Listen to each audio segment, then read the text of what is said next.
We're living in a very toxic world. We are currently dealing with over 80,000 chemicals. So we're finding a lot of these things in most of American blood samples. And the health impact is really staggering. About 2 million reported deaths linked to chemical exposures.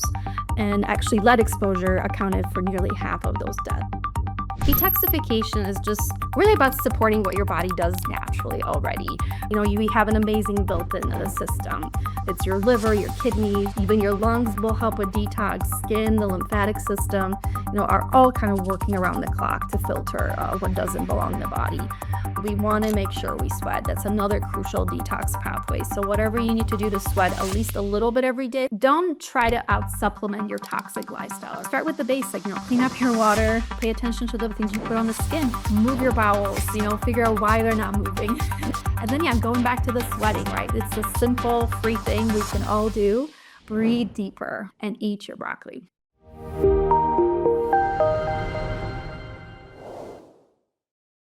Well, hello and welcome everyone. Thank you for joining us again for another live Q&A series.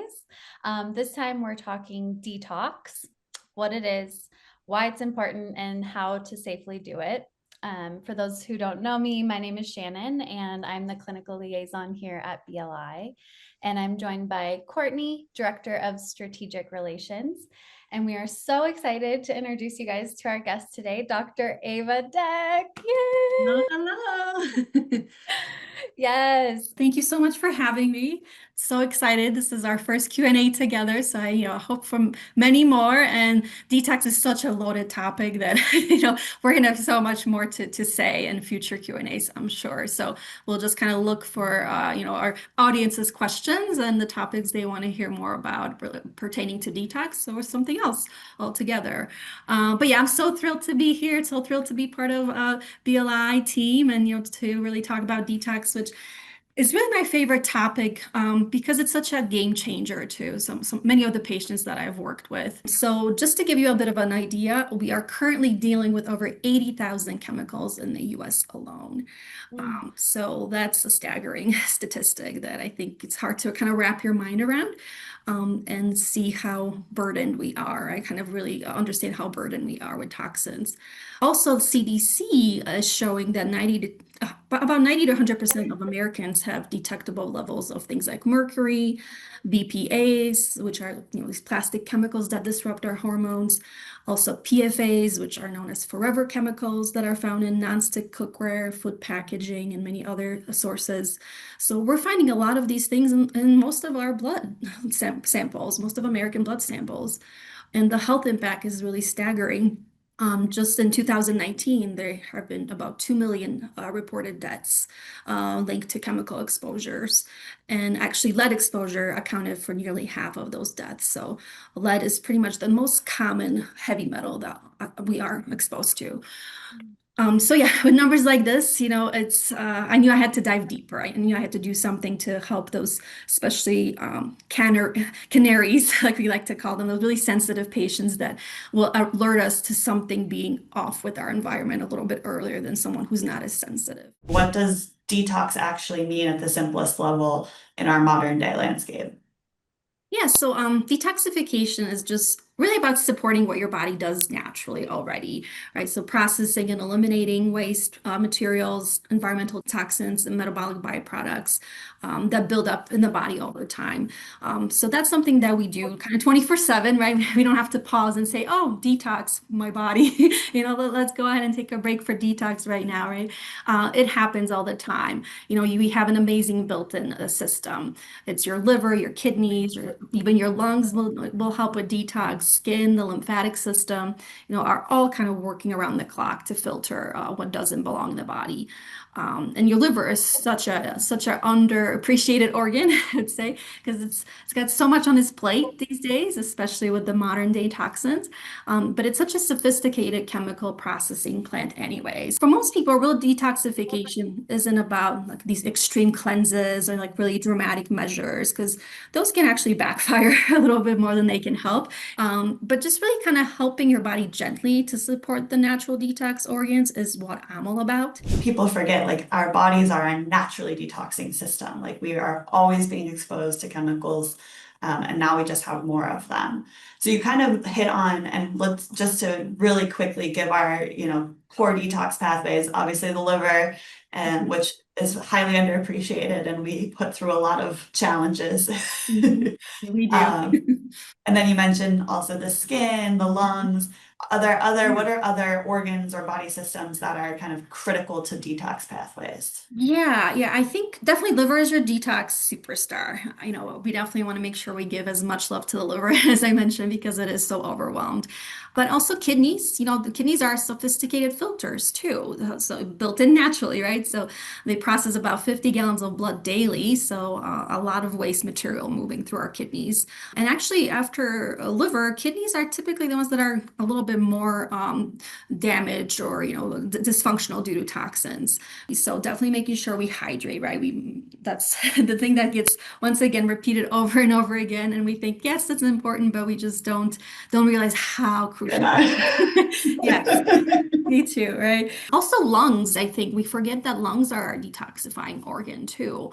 So with every breath, you are detoxifying. You're expelling carbon dioxide and other gaseous waste products. So deep breathing is actually doing a lot more for you than just relaxing you. It's detoxifying you at the same time. And then we mentioned skin, so it's the largest organ, detox organ. So definitely making sure we eliminate toxins through sweating. And the skin also serves as a protective barrier against a lot of toxins and environmental exposure.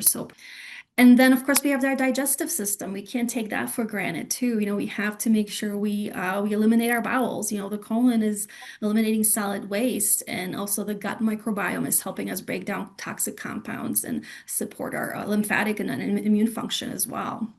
And then the lymphatic system. And I think just to spend a little bit more time on lymphatic system, I think is important because oftentimes we hear that a lot. I like to think of it kind of as a network of vessels and nodes that act as your body's drainage system. So the vessels will carry the lymph fluid throughout your body, collecting different types of waste materials, toxins, different proteins from tissues. And then this fluid will pass through the lymph nodes, which are often concentrated in areas like your neck, your armpits, your groin, around your digestive organs. Breast tissue for women especially is highly saturated with the lymphatic system or lymph nodes. The nodes are the stations where the immune cells will neutralize pathogens and process waste.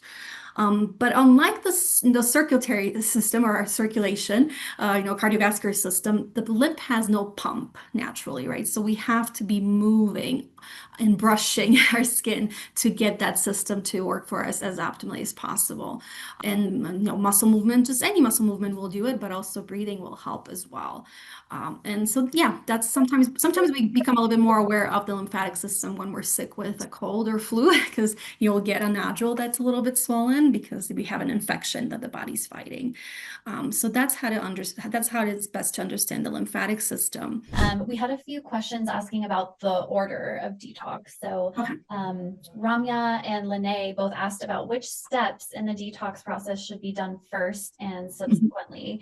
And can you touch on why that matters? Yeah, absolutely. The order of detox is critical because we need to ensure that the body's exit doors and windows are wide open, right, before we start mobilizing toxins. So I often like to think of it as we're cleaning a dusty attic, right? We're doing some deep cleaning of our dusty attic. And so we definitely would make sure all the windows and doors are open when we're doing that, because otherwise we'll just end up redistributing the dust right everywhere and making the air quality worse, not better. So that's kind of what I tell to my patients is happening within their bodies, right? If they start to do detoxes on their own, especially, and they haven't prepped the body sufficiently ahead of time, then yeah, we can have some detoxes that backfire. So yeah, that's why I always want to make sure we take some time and do something like a prep phase. I like to call it pre-tox instead of going straight into detox. Taking just a couple weeks or even up to a month to properly prepare for detox can be life-changing. It can really help to ensure that your bowels are moving regularly so toxins can actually exit. Your kidneys are filtering things efficiently, especially with adequate hydration. And that's a habit that also takes time to develop, right? Adequate hydration. So taking some time to be more cognizant or conscious of that so it becomes a habit. And then the lymphatic system, right? We want to make sure we start the rebounder, right, for a couple of weeks ahead of time, or do the dry brushing. And then sweating, if whether it's through exercise or, gardening or going to a sauna, right, a couple of times a week, just opening up that elimination pathway is really important too. We don't want to jump to the liver too quickly. Right. We want to make sure that it has the nutrients that it needs to go through the different phases of detox that it does. The liver detoxes through 3 different pathways or phases. It's kind of like a 3-stage water filtration system. So we want to make sure that all the filters are working, right? So we have phase 1 that really breaks down those fat-soluble toxins like alcohol, medications, pesticides, and it uses something called cytochrome P450 enzymes, which are really enzymes that modify toxins to make them water soluble. So we go from fat soluble to water soluble. However, that tends to create more toxic intermediates. I kind of like to call them like sharper, more dangerous pieces. So we want to make sure we also support phase 2, which kind of tags or what we call conjugates those intermediates using 6 different pathways on its own to really kind of move that compound out of the body more safely. I like to think of conjugation also kind of like putting a handle and a shipping label on a package that's considered, fairly dangerous, and then it can be carried out of the body safely. And then after that, we have phase 3, which brings us back to digestion or bowel movements, right? So this is where we are transporting neutralized compounds from the liver cells and into bile and blood for elimination by the bowels, kidneys, or other pathways. So the order really matters, right? We want to make sure that we don't outpace phase 1 or phase 2. We are not too fast with detoxing from phase 1 because then those intermediate toxins can accumulate, and then we'll have various detox symptoms. And then, of course, if phase 3 is not working properly, then we reabsorb and those recirculated toxins, unfortunately, which can make us feel a lot worse than when we started. And we often refer to those reactions as the Herx reactions or Herxheimer's reactions. I was curious, you mentioned a Herxheimer reaction. What is that? Can you say what that is and why that might occur? Yes. Other than your new favorite German word. Say it again, Shannon. Herxheimer.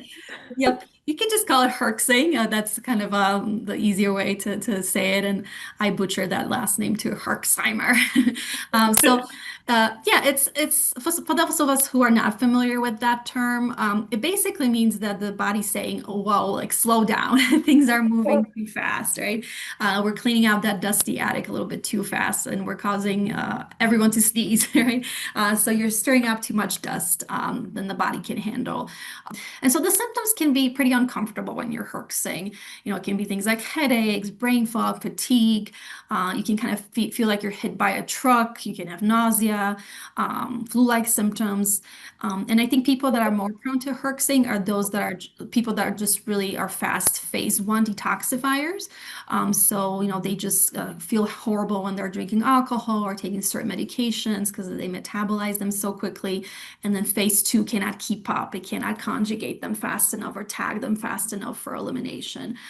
But I also say that if you are herxing, not to panic, kind of just take kind of an observation of your body and see, okay, things are detoxing, but I'm moving too fast or maybe too aggressively for my systems to handle. So just kind of step back and, what you want to do immediately is increase your water intake, kind of, go back to that, right? Check if you've been tracking it well, and definitely maybe take some binders like activated charcoal is a great binder for circulating toxins. Go back to stimulating lymph flow, maybe take an Epsom sea salt bath, right? So do all those things to really slow the process down. But yeah, it's nothing to be too scared of. I don't think you can talk about detox without talking about alcohol. So how does that play into it? So let's maybe start there and just quick thoughts on alcohol and great question. Because we see that a lot as doctors, especially, and many of us doctors drink still too. Some of us still can't make the full transition to mocktails, right? But yeah, but it's something that we can't really sugarcoat. Alcohol is a poison. It is something that it's a carcinogen, right? No carcinogen. So we have to make sure we're aware of what we're doing to ourselves when we're consuming it. It is a true hepatotoxin or liver toxin, and the body will break it down. It'll first break it down to what we call acetaldehyde, which is actually more toxic than alcohol itself or ethanol itself. So that's what gives people the hangovers, right? The ill feeling that we get after we're done from enjoying alcohol. So yeah, we want to make sure we support ourselves a little bit there if we have to drink, right? If we have to know, or if we have to socialize, we know we're going to be drinking. We can prepare a little bit ahead of time to minimize that hangover feeling or that toxification essentially. Before we end, I just wanted to see if you give one piece of advice on how to manage the increasingly toxic soup we find ourselves swimming in our everyday Yeah. lives, and what that would be. I know it's sometimes just so overwhelming. So Yeah. just giving people maybe one or two things that they can focus on. Yeah, it's hard to pick, right? Because it's such a loaded topic, and obviously we went over time because we have so much we could talk about. But I would say don't try to out supplement your toxic lifestyle, right? Because some of us will have patients or clients coming in where they will ask for like this, the best new supplement, right? Or the best new magic potion, right? That will take care of the toxic lifestyle for me. There is no way of getting around that, right? We still have to make sure we support the body through the basic things it needs to promote natural detox ability. So yeah, just start with the basic, clean up your water. Some people still drink tap water. And it's a big no-no when it comes to making sure we minimize our toxic levels, right? So choose organic as much as you can when it comes to food. Definitely, pay attention to the personal hygiene products, things you put on the skin, because skin is a sponge, right? So it'll absorb everything. Move your bowels, figure out why they're not moving if you're not going at least once or twice a day. And then, yeah, going back to the sweating, right? It's a simple, free thing we can all do. And we just, as a sedentary society, we forget how important it is and how needed that is. And breathing too, right? Breathe deeper. A lot of us have these like emergency, really shallow breaths that we take throughout the day. It goes, Courtney. Yeah, so we have to kind of remind ourselves to do those diaphragmatic breaths, right? Starting with the belly and then filling up the lungs. So yeah, and then also eat your broccoli. Going back to broccoli. So I think kind of the take-home message is to remember, to sweat more. Breathe deeper because you're not only relaxing, you're also detoxifying during that time, and eat your broccoli. So mama was right. Mama and grandma were right, and so I think that's kind of a simple way of putting it, but we often take the simple things for granted.